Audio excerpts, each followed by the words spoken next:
ചാച്ചേ?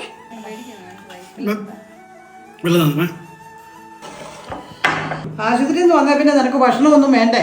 നീ ഭക്ഷണമൊന്നും കഴിക്കാതെ വേറെ എന്തെങ്കിലും വരുത്തി വെക്കാം.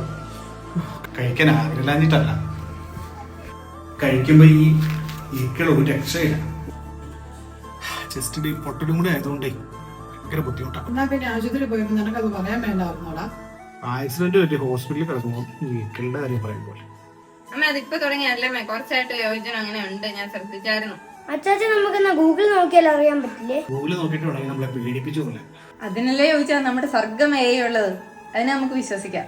ഇതൊരു സാധാരണ സെർച്ച് എഞ്ചിൻ അല്ല, ആരോഗ്യ കാര്യങ്ങൾ മാത്രം സംസാരിക്കാനുള്ള സ്പെഷ്യൽ പ്ലാറ്റ്ഫോമാണ്. നിങ്ങളുടെ സംശയങ്ങൾ എന്തുമാകട്ടെ, വിശ്വസനീയമായ മെഡിക്കൽ റിപ്പോർട്ട്സുകളോ അല്ലെങ്കിൽ ബുക്കുകളോ റെഫർ ചെയ്ത ശേഷം കൃത്യമായ മറുപടി ലഭിക്കുന്നു. ഇത് നമ്മുടെ മാതൃഭാഷയിലും ലഭ്യമാണ്. അതുകൊണ്ട് തന്നെ വളരെ എളുപ്പത്തിൽ ഏത് പ്രായക്കാർക്കും സംശയങ്ങൾ തീർക്കാം.